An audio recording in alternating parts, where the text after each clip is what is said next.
We're going to get into Trump's Great American Plan.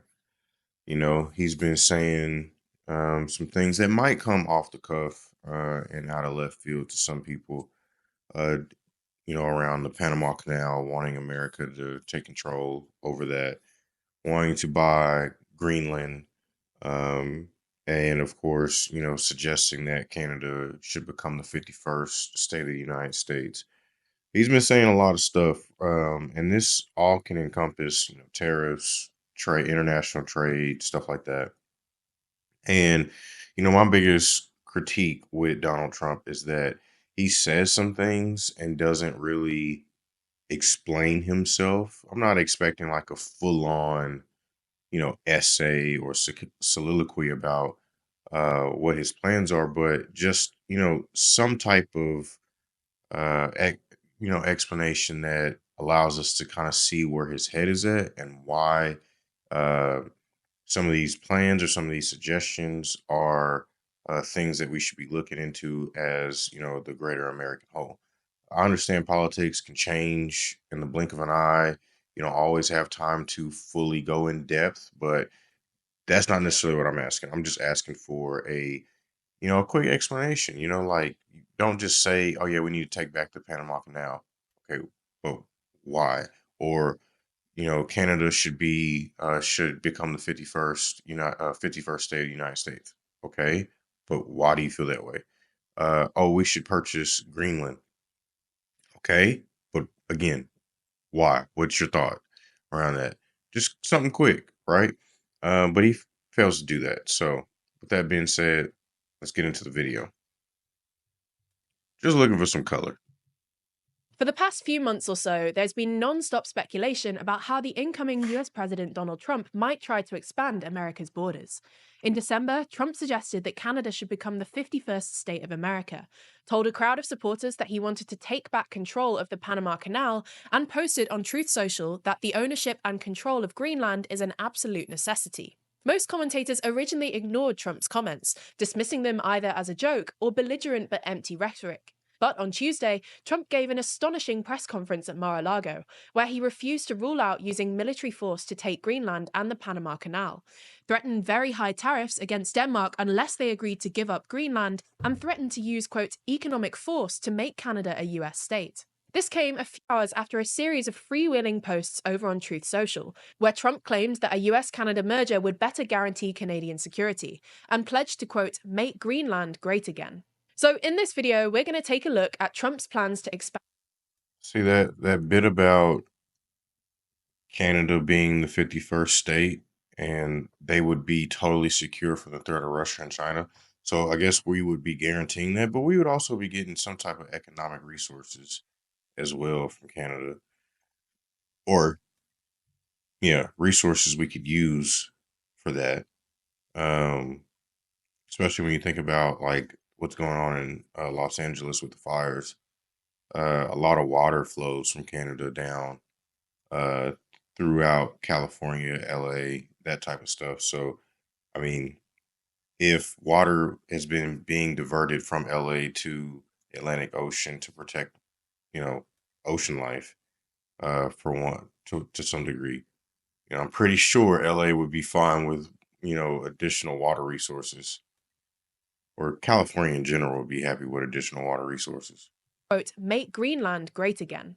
So in this video, we're going to take a look at Trump's plans to expand the US and whether they could actually happen. Straight off the bat, we should say that the idea that Canada is going to become a US state anytime soon is nonsense. There is zero appetite for it. And the idea that Trump could use tariffs to convince Canadians otherwise is, well, silly. Entertainingly, the only political party to support the idea, a Quebec party called Party 51, won 0.02% of the vote at the 2022 Quebec general election, and has actually performed worse than the satirical Rhinoceros Party, which proposes annexing the US instead. Similarly, it's very hard to see Trump taking back control of the Panama.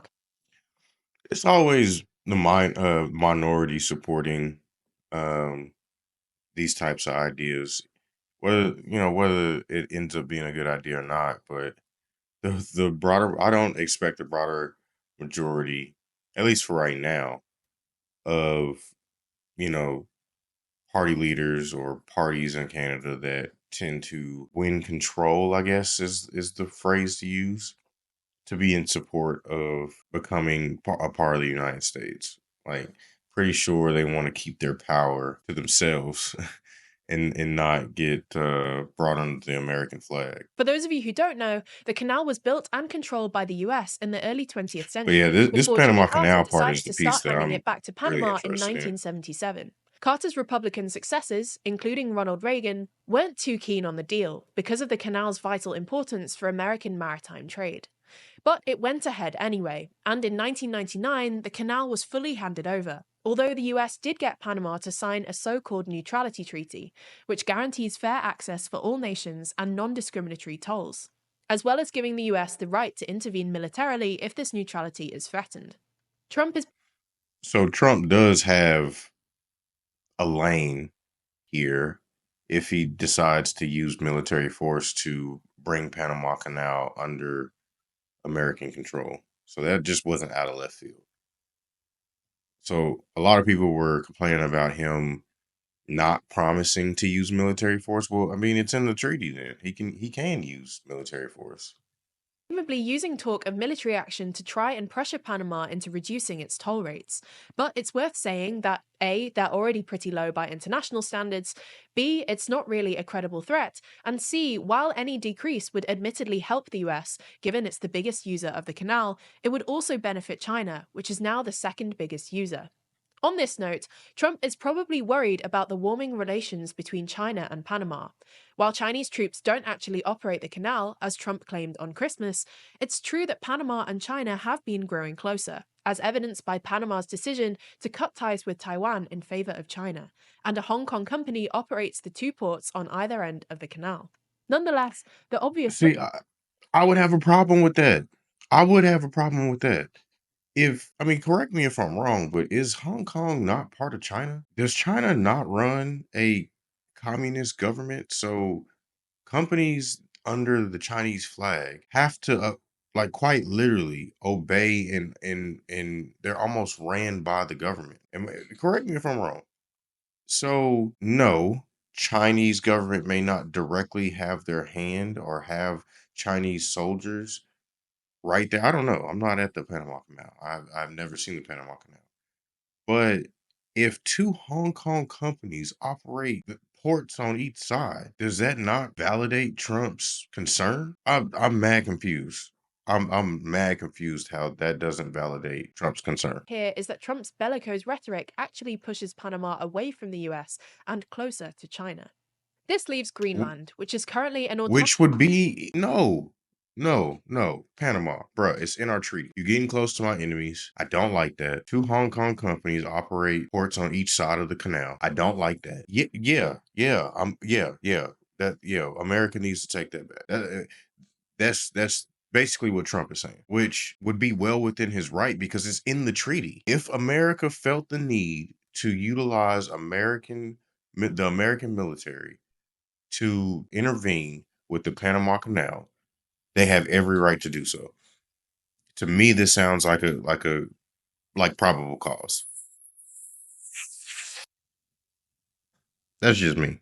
Maybe I'm tripping. part of Denmark, sitting just northeast of Canada, with a population of about 55,000 people. Unlike the idea of annexing Canada or the Panama Canal, the US taking over Greenland is an idea that many of Trump's predecessors have flirted with. In the 1860s, America opened negotiations with Denmark to buy both Greenland and Iceland, and in 1910, the US offered Mindanao and Palawan, two islands in the Philippines, to Denmark as a trade for Greenland, suggesting that Denmark could then trade the islands with Germany for northern Schleswig. America only And them some properly nice looking recognized Denmark's islands. claim to the territory in 1917, during World War I, as a precondition for America's purchase of the Danish West Indies. And in World War II, American troops occupied the territory for security reasons. Denmark turned down another offer to buy Greenland in 1946, this time for $100 million, or roughly $1 billion today. But in 1951, the Danes signed an agreement, essentially giving the US the right and responsibility to defend the territory.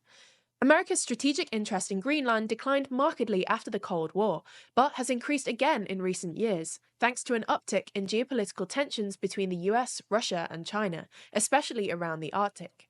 Given Greenland's strategic position in the North Atlantic, it has the potential to play a vital role supporting American military efforts in tracking Russian submarines and guarding against missile launches from Russia and China towards the US mainland, as well as resisting any attempts by foreign powers to militarize the Arctic.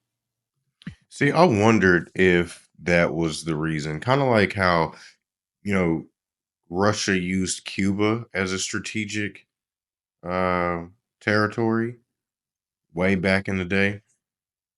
And then China, if Trump's concerns are to be true, it's almost like by proxy China is using the ports that these Hong Kong companies are controlling on the Panama Canal as some type of strategic positioning.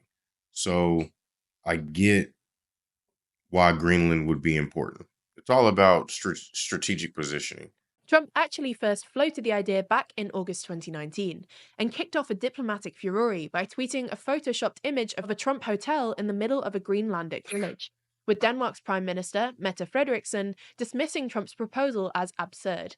He's returned to it, though, in the past few months, promising in multiple posts on Truth Social to make Greenland great again, and then threatening Denmark with very high tariffs if they didn't hand it over. But Trump's threats here might be misdirected, given that, as we explained in another video over on TLDR EU, Greenland might actually become independent relatively soon anyway. Pro independence parties won 80% of the vote at the last election. And in his New Year's address, Greenland's Prime Minister, Mette Frederiksen, formally called for independence from Denmark. Now, you might think this would make it easier for Trump to get his hands on it. After all, Greenland's economy will struggle without its annual $500 million grant from Denmark, and Trump could offer economic support or threaten to withdraw America's de facto security guarantee to coerce a newly independent Greenland to join the US. However, Greenland's current government has made it clear they're not keen, with Aja insisting last month that we are not for sale, and we must not lose our long struggle for freedom. Finally, the last place worth mentioning in this video Man, I is get Mexico. that. While Trump I totally understand countries wanting to be independent, so I can't even be mad at that. But if Trump is wanting to establish some type of strategic positioning in Greenland, maybe there could be a deal struck. Like, nah, we may not buy Greenland and Iceland, but maybe we can cut a deal somehow, some way. So we'll have to see how that develops. Because I totally respect countries wanting to be independent. I can never argue against that.